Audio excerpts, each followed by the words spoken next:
mewawancarai teman guru saya atau rekan sejawat saya, yaitu Ibu Zulfia Sari Dewi. Ibu Zulfia Sari Dewi ini adalah guru kimia di SMA Negeri 7 Tanjung Pinang. Selanjutnya kita akan mendengar sekilas mengenai profil dari Ibu Zulfia. Assalamualaikum Ibu Zulfia. Waalaikumsalam Ibu Eva. Baik Ibu Zulfia, izin hari ini saya mohon waktunya Ibu untuk saya wawancarai terkait tentang permasalahan yang sudah saya identifikasi mengenai pembelajaran kimia khususnya di kelas. Jadi di sini saya ingin sharing sama Ibu Zulfia. Namun saya perkenalkan diri dulu, nama saya Eva Dewi Yanti, udah kenal ya kan? Jadi hari ini saya mau wawancara Ibu ini dalam rangka kegiatan perkuliahan saya, perkuliahan profesi guru di Universitas Syah Kuala Aceh. Jadi untuk tahap awal ini saya mohon kesediaannya Ibu untuk memperkenalkan diri dulu, nama Ibu, lama Ibu mengajar, lalu cerita tentang Ibu. Silakan Ibu Zulfia. Terima kasih Bu Eva untuk kesempatannya. Perkenalkan, nama saya Zulfia Sari Dewi. Saya lulusan dari Universitas Riau tahun 2010. Pertama kali mengajar itu pengalaman saya ada di SMA Witama School, SMA Internasional Witama School di Pekanbaru. Di sana saya mengajar lebih kurang 3 bulan. Lalu saya ikut tes CPNS di Batam dan saya lulus di Batam. Jadi saya diangkat pertama kali itu menjadi guru di SMA negeri itu tahun 2010, tapi kerjanya di 2011 gitu. Yang pengangkatan 2010 ya? Iya, 2010. 2011 saya mulai mengajar di SMA Negeri 2 Belakang Padang. Belakang Padang itu 15 menit lebih kurang 20 atau 15 menit lebih kurang dari kota Batam. Harus naik pancung, naik boat. Naik boat gitu ya? Iya, dan lautnya itu bukan laut kayak macam Pinang Kepenya, nggak tenang. Jadi lautnya tuh laut Singapura, samudra apa tuh? Samudra Hindia, samudra apa itu ya sekarang lagi gratis. Oke. Jadi berarti di belakang Padang ya? Iya, ombaknya tinggi kalau lagi musim ini angin. Jadi setelah itu saya lama di sana, lebih kurang 6 atau 7 tahun di sana. 7 tahun. Sampai 2 anak saya dari belakang Padang. Terus habis itu saya pindah ke SMA Negeri 18 Batam, lebih kurang dari 2017 sampai 2020.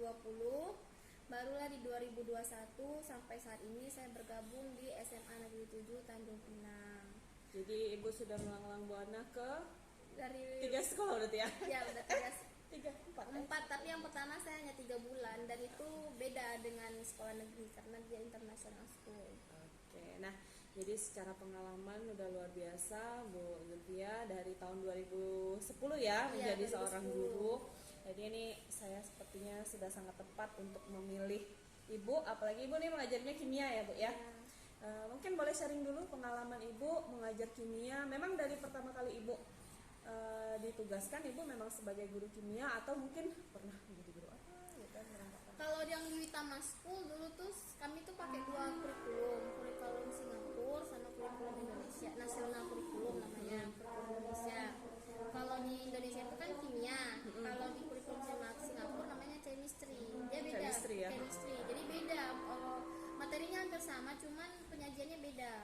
Dari bukunya pun beda, bukunya buku majalah. Oke, ntar kita tunggu azan dulu ya Bu ya. Oke, kita pause dulu ya karena kami sedang azan. Oke Bu, baik kita lanjutkan. Mungkin pengalaman yang lain yang mau Ibu bagikan terkait tentang pengalaman Ibu mengajar tadi di itu ya SMA. Kalau kami di pulau dulu itu karena memang jumlah gurunya, jamnya banyak dan guru itu waktu itu banyak yang pindah, jadi waktu itu saya udah megang banyak mata pelajaran berapa. Geografi pernah. Terus? Pernah, matematika pernah. Fisika pernah, biologi pernah. Kayaknya pernah coba PKWU pernah. Apa ya lagi ya? Kayaknya kalau yang IPA udah coba semua lah ngajarnya. Jadi hampir rata-rata Ibu udah pernah ya? Pernah. Kalau mengajar kimia udahlah ya. Sejarah juga pernah. Sejarah pernah juga? Pernah, sejarah. Jadi karena kalau kayak di pulau itu kita harus multifungsi ya kan? Tapi walaupun sebenarnya secara dopodi tidak terhitung, cuman ya tidak masalah waktu itu. Ya penting kita ngajar Penting ya. ngajar, Nah, karena kita kan baru, terus atasan memerintahkan yang kita kerjakan gitu. oke. Nah, jadi ini berdasarkan tadi pengalaman Ibu yang luar biasa, dan dari 2010 Ibu sudah mengajar. Jadi sangat-sangat relate ketika saya akan menanyakan. Ini ada Bu beberapa permasalahan yang saya hadapi di kelas yang coba saya identifikasi. Sebenarnya banyak nih permasalahan yang sudah saya identifikasi. Namun ini saya memilih ada 3 masalah besar yang insya Allah akan berusaha saya selesaikan. Nah, di sini kehadiran kita berwawancara hari ini tujuannya salah satunya yaitu untuk menemukan alternatif solusi. Barangkali kan dengan pengalaman Ibu jadinya nanti bisa menjadi alternatif solusi untuk saya. Nah, oke, boleh Bu kita mulai. Oke, yang pertama tuh saya mengidentifikasi terkait kurangnya keaktifan peserta didik di kelas. Nah, menurut Ibu nih, kalau di kelas Ibu sendiri, apakah peserta didik di dalam kelas tersebut aktif di dalam pembelajaran secara keseluruhan? Ini yang sekarang atau yang masa lalu ceritanya nih? Yang sekarang lah yang kita hadapi. Kurangnya tadi Kalau yang saya identifikasikan kurangnya siswa masih kurang aktif nih dalam pembelajaran kimia. Nah, Ibu kan sama juga nih ngajarin kimia namun di kelas yang berbeda. Gimana nih kalau di kelasnya Ibu, apakah siswa secara keseluruhan itu aktif ataukah sama nih ada juga yang belum aktif?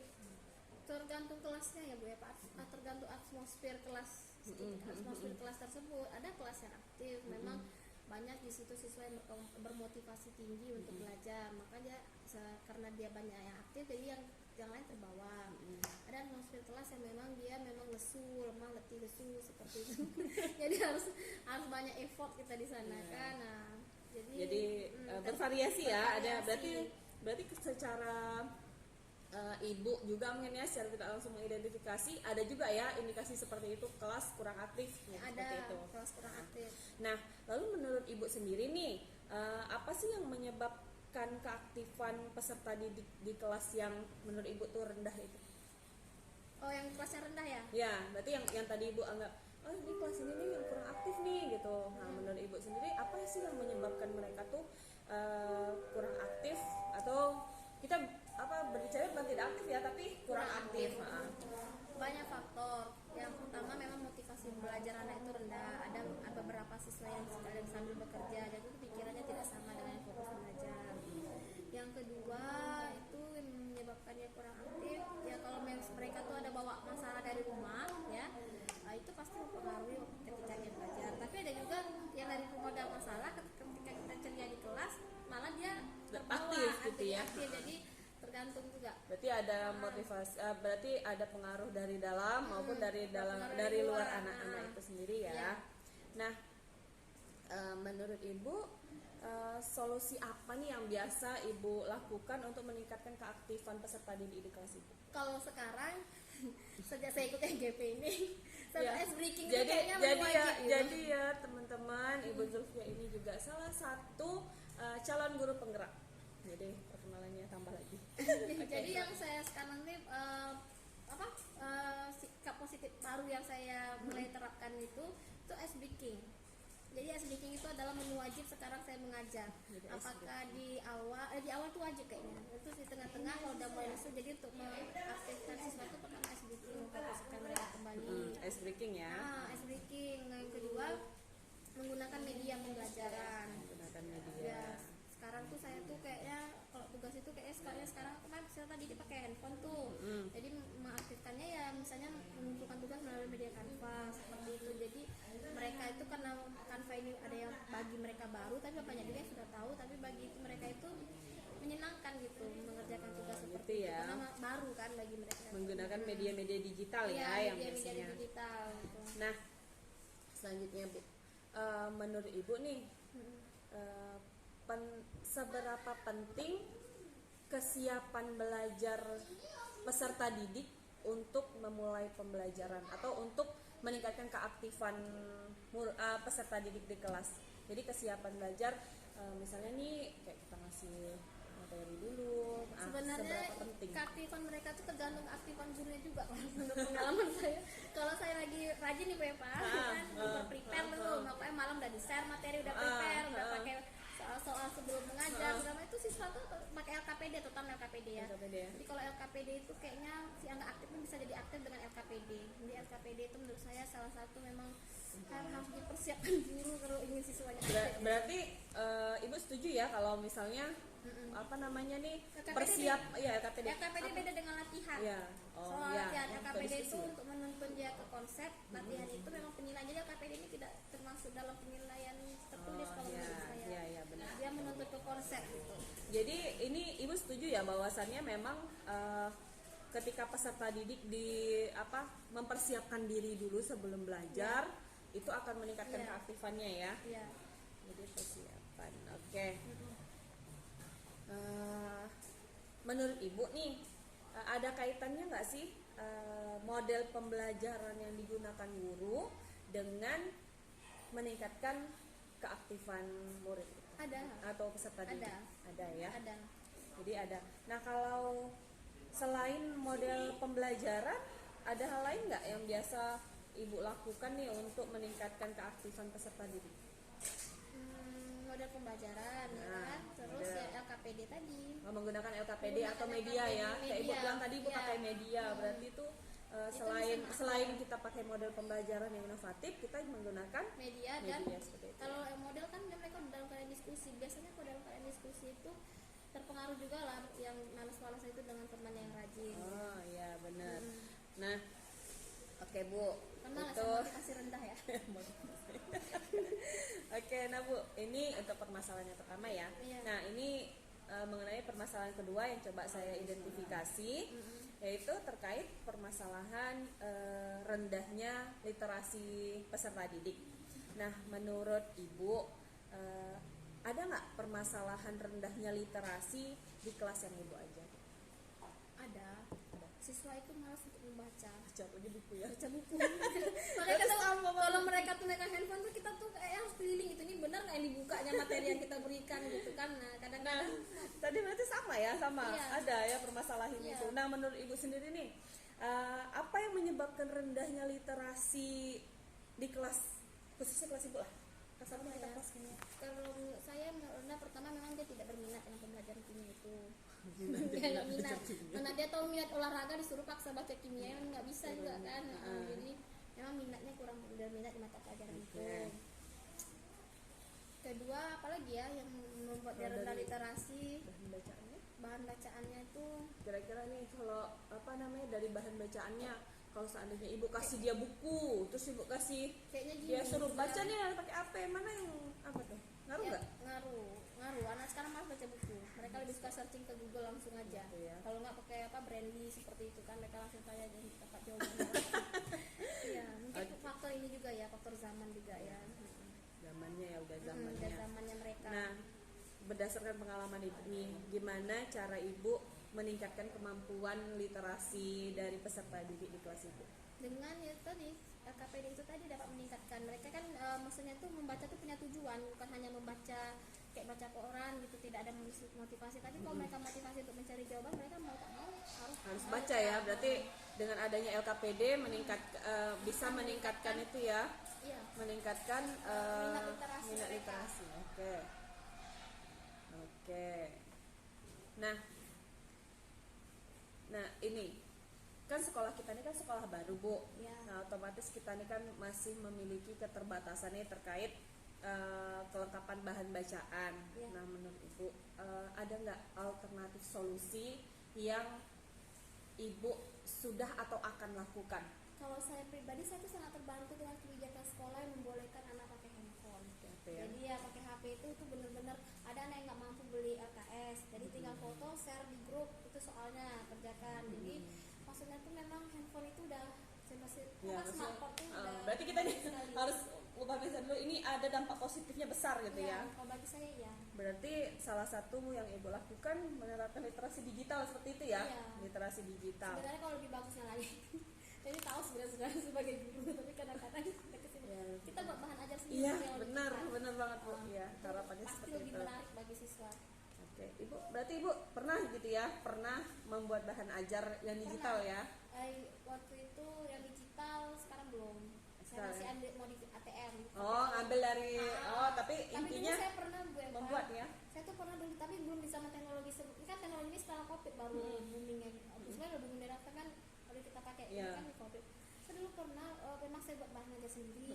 Saya buat LKPD sendiri. Terus saya bikin portofolio, cuma bukan portofolio digital, portofolio pakai map. Dan itu benar-benar anak tuh kan terarah. Sebelum Iya, memulai pembelajaran, terstruktur saya ya. kasih bahan ajar, kasih LKPD. Terus nanti memang berdasarkan itu mereka punya bundalan, jadi mereka tuh ada kebanggaan ini loh hasil kumpulan. Sebenarnya saya pernah dulu, tapi yang cuma konsistensi tadi. Itu nanti relate dengan permasalahan yang Iya, ketiga yang itu. juga saya alami. Itu guru Oke. permasalahan di gurunya lagi. Oke, nah Ibu, tadi Ibu bilang salah satu alternatif solusinya juga Ibu menerapkan literasi digital ya di Iya. kelas ya. Menurut Ibu nih apa kelebihan dan kekurangan dari penerapan literasi digital itu sendiri? Kelebihannya banyak. Kelebihan banyak, apa saja itu bisa dicari dalam waktu yang dekat kan. Terus contoh-contoh, terus anak tuh nggak harus membaca aja, literasi digitalnya juga via video yang nggak mereka dapatkan di buku. Jadi kayak misalnya pelajaran-pelajaran konseptual yang kayak atom itu mereka nggak bisa membayangkan, dengan animasi video mereka bisa Iya, memahami dengan materi. meliterasi lewat video Iya. ya, benar-benar. Cuman ya kalau kekurangannya juga ada juga, tergantung dari mentalitas anak-anak kita sekarang kan.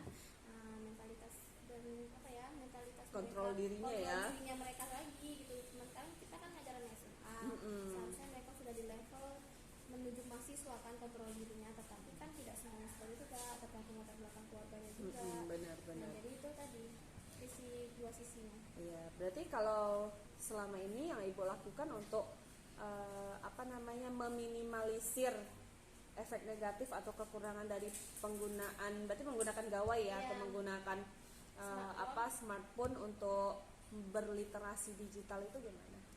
Ya keliling ya Pak.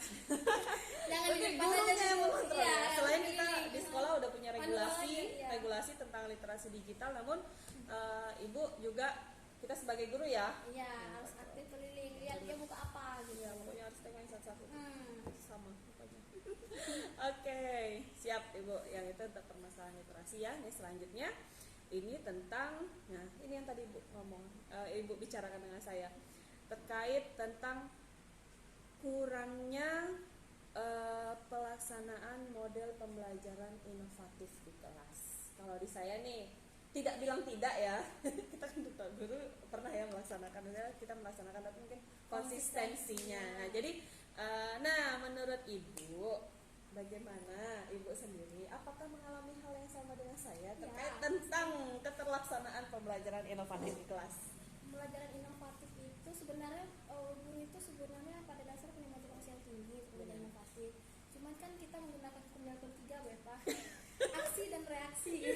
Kayak aksi itu sebanding dengan reaksi. Ini nih kalau wawancaranya dengan guru kimia, guru IPA. Jadi tuh saya tuh gimana ya, dari dulu awal saya mengajar tuh saya tuh nggak dapat siswa yang yang memaksa saya untuk beraksi yang lebih. Sehingga reaksinya Jadi akhirnya ya itu juga sih, sebenarnya nggak salah mereka, salah saya lah. ya, kita refleksi diri kita ya, kita Jadi kita pun dengan begini saja mereka sudah cukup begitu kan. Jadi akhirnya lama terlena di zona nyaman gitu kan. Jadi masih kurang ya untuk Ya, keterlaksanaannya. konsistensinya seperti itu. Jadi menurut Ibu lagi nih, mungkin kita tegaskan kembali apa penyebab utama belum optimalnya pelaksanaan model pembelajaran inovatif. Ini kita kayak Gurunya, refleksi diri. penyebab utamanya kemudian gurunya, karena pembelajaran apa tadi Inovatif. itu kan model pembelajaran saintifik sekarang kan. Ya, benar. Saintifik itu pasti menggunakan LKPD. Nah, pertanyaannya, apakah sekarang guru-guru itu menerapkan penggunaan LKPD dan bukan guru, apakah kita menerapkan penggunaan LKPD sesuai yang diamanatkan oleh model pembelajaran itu? Ya, Atau kan kadang-kadang kita pun tanpa persiapan, maksudnya itu tanpa tergantung situasi kelas pada saat itu juga kan kita bereaksi ketika mengajar gitu kan. Iya sih. Ya, jadi kan kalau menurut saya yang menyebabkan model pembelajaran inovatif itu tidak terlaksana itu ya di gurunya. Iya, betul nyetornya saya nyetor ngakal itu. Oke, nah lalu mungkin Secara teori ya, bukan berarti saya bagus tapi kan ini jawaban teoritis ya. Oke ya Bu, jadi selanjutnya nih, kita mungkin mengenal banyak ya Bu model pembelajaran inovatif ya yang sekarang digunakan itu berbagai macam cara atau berbagai macam model pembelajaran. Nah mungkin yang sekarang sedang happening juga yang biasa digunakan oleh guru-guru yang memang dari pemerintah juga mengarahkan kita untuk yuk laksanakan ini, yaitu model problem based learning dan juga project based learning gitu kan. Nah kalau menurut Ibu nih, bagaimana pemahaman Ibu terkait tentang model pembelajaran ini, yang model pembelajaran berbasis masalah dan juga berbasis project, gimana? Bagus. Baik Bu, gimana? Kalau menurut saya problem based learning dengan project based learning itu bagus. Salah dua dari tiga model pembelajaran saintifik kan. Kalau problem based learning itu kan dia utamanya ngajak anak dengan masalah dulu kan. Kita memberikan mereka kasus, dari kasus tersebut mereka diajak untuk berpikir kenapa, bagaimana, dan mengapa, sehingga dia berpikir kritis. Dari dia berpikir kritis muncul rasa ingin tahu, itu dia akan mencari, otomatis akan meningkatkan literasinya juga. Jadi dia menemukan konsepnya. Setelah itu baru pada akhirnya dia bisa menemukan konsep dan menunjukkan. Itu maksudnya bagus. Jadi dia juga lebih kontekstual ya ke kehidupan karena dia berbasis masalah. Oke. Baik Bu, itu tadi. Nah selain tadi ya Bu model pembelajaran yang inovatif yang kita terapkan di kelas, menurut Ibu ada nggak hal lain yang mungkin bisa kita dukung untuk pembelajaran inovatif?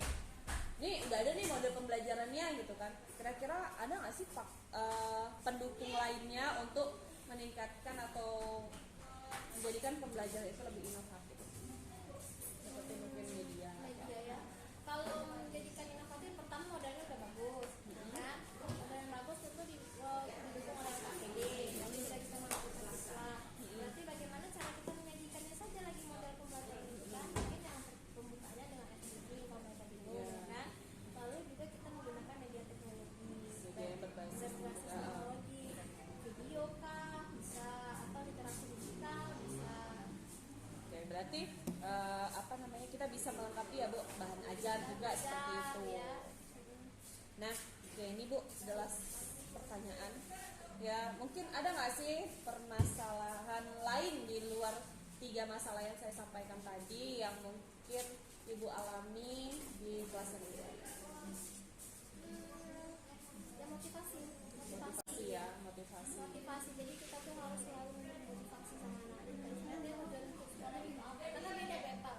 Anak yang belajar punya motivasi dengan dia yang seperti anak itu beda. Kalau yang motivasi saya punya target nih, dia masuk UI atau dia masuk kedokteran atau dia misalnya masuk polisi, berarti dia akan mencari tahu ternyata masuk polisi itu nilai matematika, bahasa Indonesia saya nggak boleh 80, maka dia akan maksimalkan ini. Dan jadi beda ada yang motivasi, dia tahu goalnya dia tuh itu dia beda dengan anak yang nggak punya cita-cita, itu beda.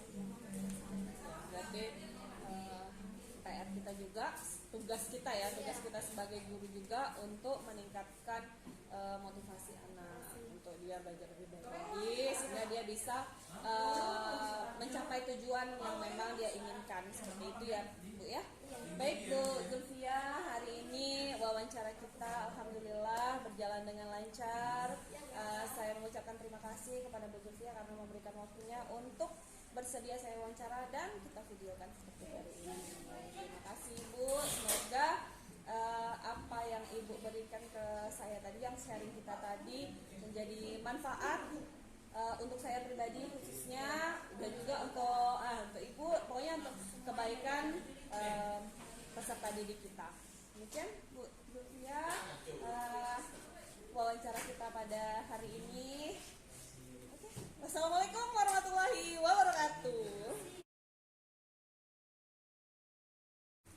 Assalamualaikum warahmatullahi wabarakatuh. Selamat siang Ibu Rita. Siang Ibu. Gimana kabarnya, sehat? Alhamdulillah, Rabbil Alamin, hari ini sehat walafiat. Oke, nah baik, hari ini saya akan mewawancarai rekan sejawat saya yaitu Ibu Rita Astati SPD. Beliau adalah guru mata pelajaran biologi yang merupakan mata pelajaran yang serumpun dengan saya, yaitu kimia.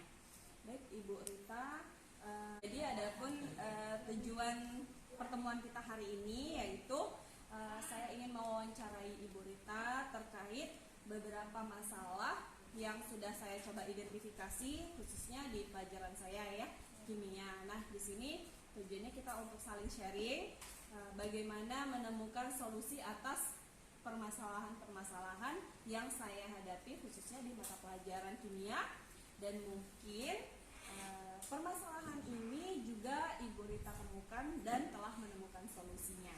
Oke, nah sebelum kita memulai diskusi kita, mungkin saya minta Ibu Rita untuk memperkenalkan diri dulu ya, dan juga bisa bercerita tentang pengalaman Ibu Rita mulai dari pertama mengajar sampai hari ini. Oke, silakan Ibu Rita. Baik, terima kasih kesempatan dari Bu Eva. Sebelumnya mungkin saya memperkenalkan diri juga. Perkenalkan, nama saya Rita Astati, kebetulan dapat gelarnya SPD.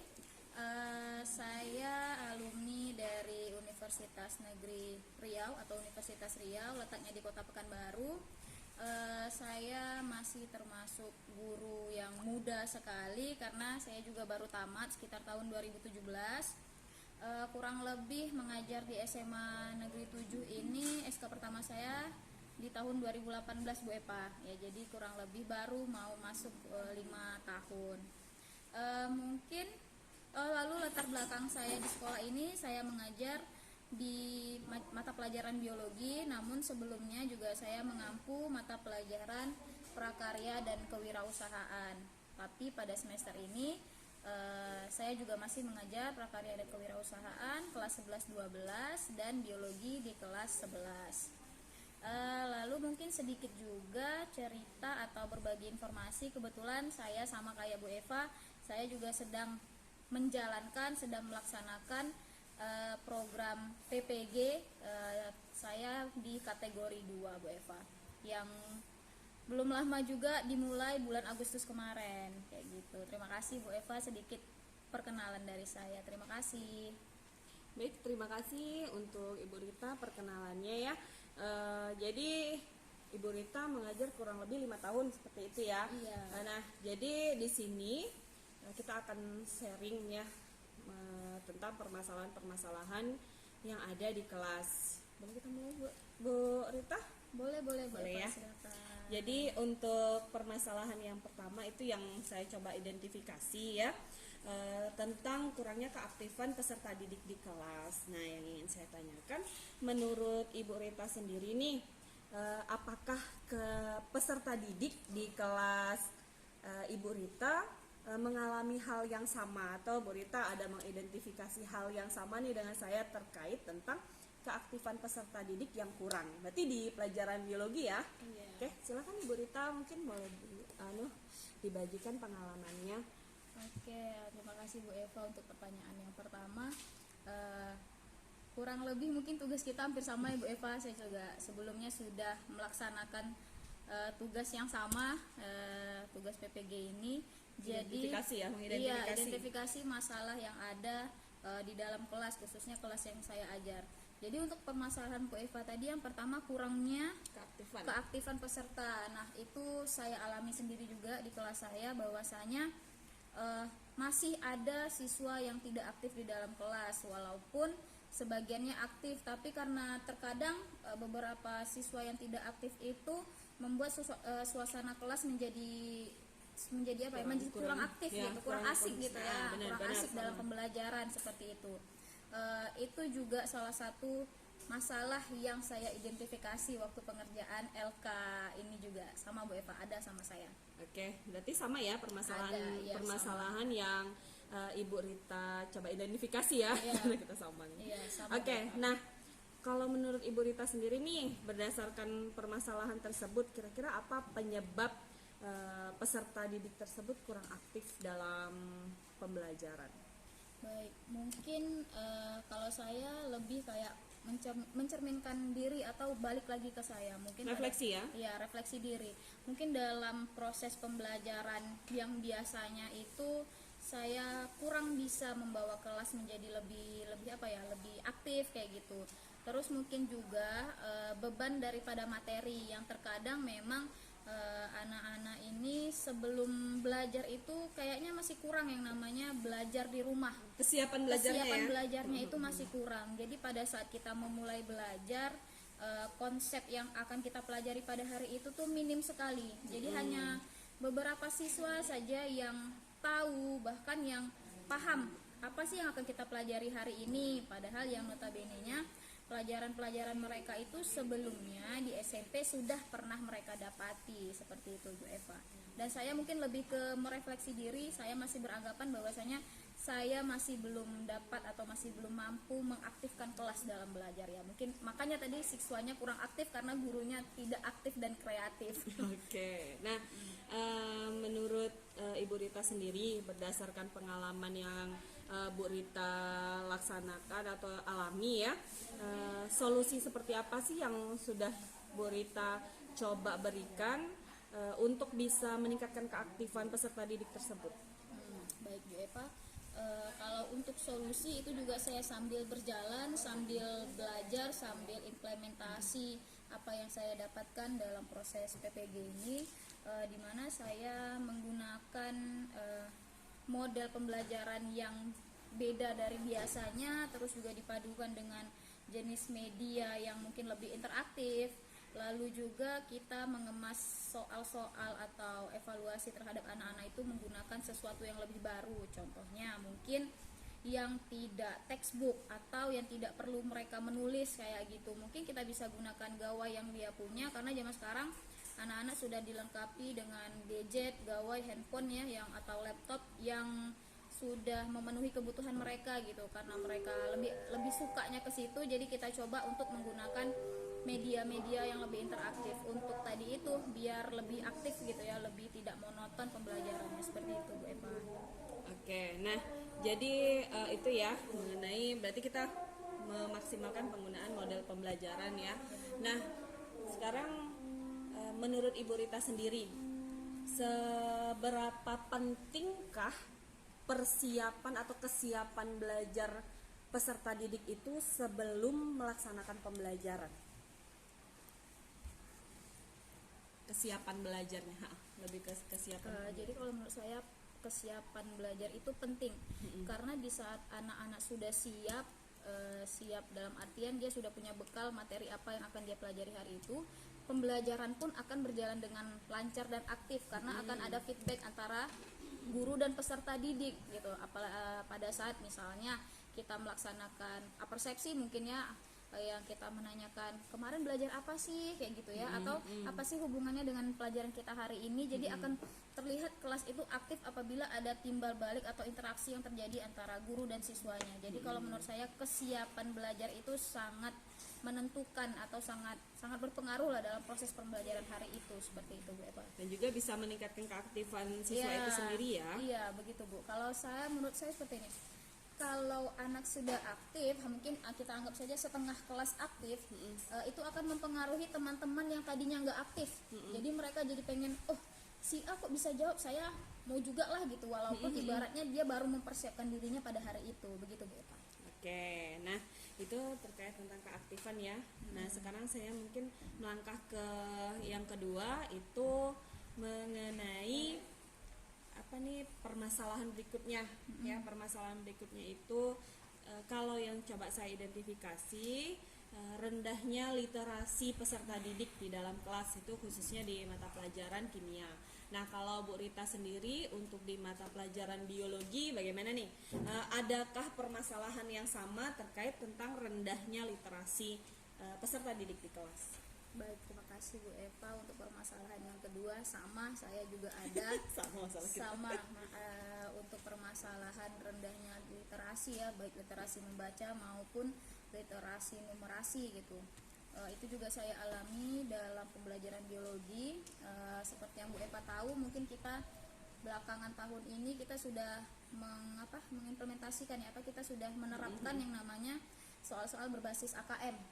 Berbasis AKM di mana berbasis masalah, di mana soal-soal itu banyak literasinya, banyak ceritanya kayak gitu. Dari itu kenapa saya bilang ada masalahnya, dilihat dari hasil ujian.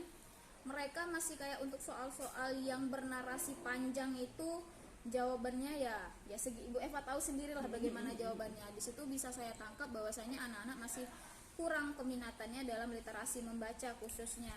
Terus dalam proses belajar pun misalnya kita ada semacam perintah gitu ya, ada suatu macam pertanyaan yang padahal jawaban itu bisa mereka temukan di dalam buku pegangan mereka, tapi dengan membaca itu pun tidak dapat gitu. Tetapi lain halnya kalau kita suruh membaca melalui gawainya. Nah, itu adalah hal yang berbeda, laju dia jumpa. Tapi kalau literasi membaca yang konteksnya textbook itu sangat rendah gitu, Bu Eva. Oke, nah jadi kalau menurut Ibu Rita sendiri, apa sih yang menyebabkan rendahnya literasi dari peserta didik kita di dalam kelas itu? Ya kalau saya penyebabnya mungkin seperti ini. Yang pertama, kurangnya pembiasaan dalam membaca, khususnya di sini membaca buku ya, textbook gitu. Kurang mereka yang namanya membaca. Jadi kalau sudah tidak minat membaca, jadi otomatis kemampuan dia untuk berliterasi pun jadinya tidak dapat kayak gitu. Terus lalu yang kedua juga apa tadi Pak? Tentang kemampuan mereka berliterasi. Kenapa ya gitu tadi ya? Iya. Ya jadi blank. Action. Nah, mungkin salah satu penyebab yang lainnya, mungkin anak-anak merasa bahwa kegiatan membaca itu ada kegiatan yang membosankan seperti itu. Itu yang saya tangkap mungkin beberapa penyebab daripada masih rendahnya kemampuan literasi daripada anak-anak. Begitu Bu Eva. Nah, berdasarkan pengalaman Bu Rita sendiri, bagaimana sih cara Bu Rita untuk meningkatkan kemampuan literasi peserta didik di kelas yang Bu Rita aja? Baik, kalau mungkin untuk pembelajaran biologi, literasi yang saya buat itu saya kemas dalam sesuatu yang baru gitu. Yang tadinya literasi bukan diwajibkan ya. Sebiasanya literasi itu dilakukan melalui textbook, kita ubah bagaimana proses literasi itu menjadi sesuatu yang mereka senangi. Contohnya anak-anak kan senang pakai gawai, kembali lagi semua itu ke modernisasi gadget mereka. Jadi bagaimana caranya bahan bacaan mereka itu menjadi sesuatu yang dia senangi. Contohnya padahal sama Bu Eva, apa yang ada bahasa di buku dengan yang akan dibuat sesuatu yang baru itu sebenarnya sama. Nah, jadi saya lakukan dengan medianya saya perbarui, saya kutip teori-teori dari beberapa buku, dari jurnal dan sebagainya, penunjang. Lalu saya kemas dalam bentuk suatu modul ajar. Modul ajar dan nanti akan dibagikan kepada peserta didik itu dalam bentuk electronic book kayak gitu, digital, buku digital. Lalu nanti ditampilkan mungkin kita bisa gunakan jadi bentuk flipping book. Nah, dapat mereka anak-anak akses dalam bentuk dari laman website seperti itu. Jadi dia kita dekatilah kesenangan mereka gitu. Padahal notabene-nya isinya itu sama ya. Isi di buku tuh dengan isi yang mindset mereka lah ya, beda. Iya, menurut mereka baca buku membosankan, kalau baca handphone mungkin lebih mengasikkan gitu. Apalagi tampilannya dari flipping book itu kita tampilkan mungkin animasi seperti kita membalik buku itu kan ada ya Bu Eva ya. Terus ada bunyinya lagi, cekrek-cekrek bunyi buku. Bagi mereka itu mungkin sesuatu yang mengasikkan. Jadi terlihat bedanya mereka membaca dari buku dengan mereka membaca sesuatu dari handphone. Seperti itu Bu Eva. Oke, nah sekarang ini sebenarnya menjawab nih pertanyaan kita yang berikutnya ya. Jika sekolah kita memiliki keterbatasan dalam hal kelengkapan bacaan, adakah alternatif solusi yang pernah atau akan Ibu lakukan? Berarti yang tadi nih ya, berkaitan tentang Ibu kemas bentuknya dalam bentuk digital ya, tapi itu bisa membangkitkan keinginan lah anak untuk literasi. Contohnya kan kita juga untuk ketersediaan buku kita di sekolah kan karena kita masih terbatas ya Bu Eva.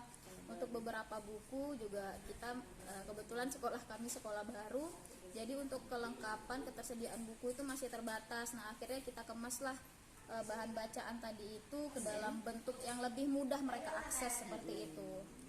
Dalam bentuk buku digital ya. Oke. Ibu Rita, pertanyaan selanjutnya ya.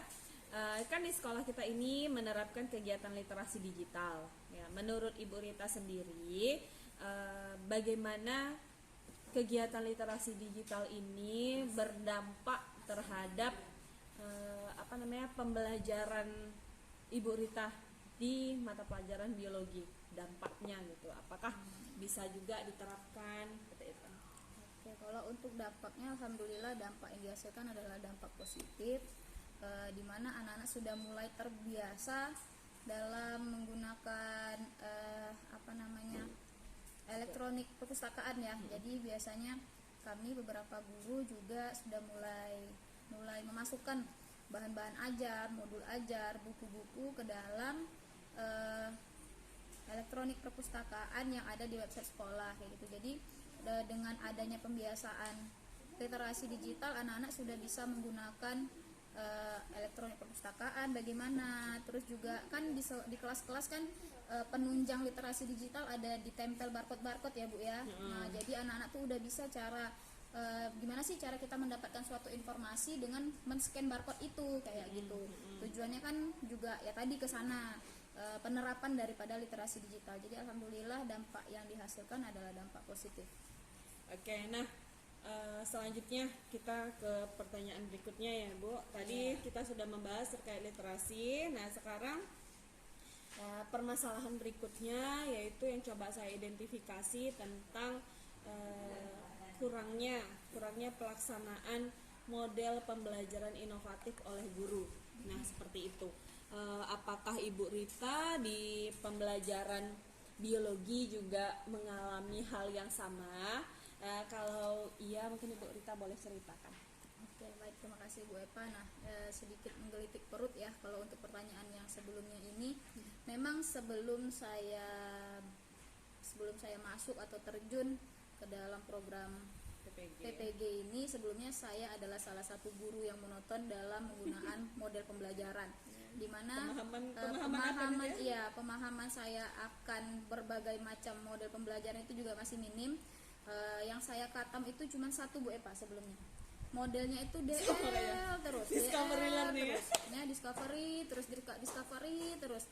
Nah, jadi setelah melaksanakan program PPG ini pun alhamdulillah sudah semakin bertambahlah keilmuannya, semakin bertambahlah pengetahuan saya mengenai ternyata begini loh penerapan daripada model PBL, seperti ini loh penerapan daripada model PJBL. Nah, itu saya harapkan juga di diri saya bahwasanya walaupun nanti saatnya saya menggunakan model DL itu tidak menjadi suatu pembelajaran yang membosankan begitu Bu Epa. Dimana nanti dalam proses pembelajaran kita bisa gunakan dengan berbagai macam metode seperti itu yang sebenarnya tujuan utama dari penggunaan model pembelajaran yang inovatif itu adalah tadi balik lagi mungkin ke pertanyaan pertama Bu Epa ya. Kita meningkatkan keaktifan anak, motivasi anak, bagaimana sih caranya anak tuh tidak malas mengikuti pembelajaran kita, bagaimana cara kita mengemas suatu pembelajaran itu menjadi pembelajaran yang mengasihkan seperti itu Bu Epa. Dan saat ini pun saya masih belajar di dalam bagaimana cara menerapkan berbagai macam model pembelajaran tadi itu Bu Epa. Oke, nah pertanyaan selanjutnya itu mungkin kurang lebih berarti kita memiliki permasalahan yang sama ya. Dan pertanyaan selanjutnya nih, menurut Ibu apa aja nih yang menjadi penyebab belum optimalnya pelaksanaan model pembelajaran inovatif kalau yang Ibu rasakan sendiri? Baik Bu Epa, kalau ini masih juga selama pengalaman saya selama mengikuti program PPG, kalau untuk model penyebab kenapa tadi itu ya kurang terlaksana, belum optimal ya pelaksanaan itu. Kebetulan sekarang di sekolah kita jamnya itu kan tidak penuh gitu, dimana kalau kita melaksanakan model pembelajaran sesuai dengan sintak, sepertinya kita memerlukan waktu yang lumayan panjang Bu Epa. Sementara dengan keadaan kita yang seperti ini, 1 jam pelajaran cuma 30 menit, rasanya untuk memenuhi 5 sintak, 6 sintak itu saya rasa penyebab paling utama itu adalah waktu. Karena walaupun misalnya saya gitu ya, misalnya saya belum terlalu fasih dalam penggunaan model PBL gitu. Nah, saya rasa ketidakfasihan saya menggunakan model PBL itu bukan salah satu penghambat gitu. Misalnya saya masih proses belajar, saya bisa melihat RPP, tapi jika waktu tidak mencukupi pun model itu tidak akan terlaksana dalam satu kemasan yang pas begitu Bu Eva. Jadi sebenarnya kendala paling utama itu adalah waktu ya. Untuk pemahaman pembelajaran mungkin seiring berjalannya waktu bisa seperti itu Bu Eva. Kalau untuk saat ini mungkin lebih waktu. Oke, nah selanjutnya Bu, selama ini nih model pembelajaran inovatif apa yang pernah atau akan Ibu Rita terapkan di kelas biologi? Baik Ibu Eva. Nah, kalau misalnya yang sudah saya laksanakan selama ini tadi seperti yang sudah saya sampaikan, kalau saya sepertinya sudah khatam untuk model discovery learning. Lalu yang sudah saya pernah laksanakan tadi itu discovery learning, PBL saya sudah laksanakan.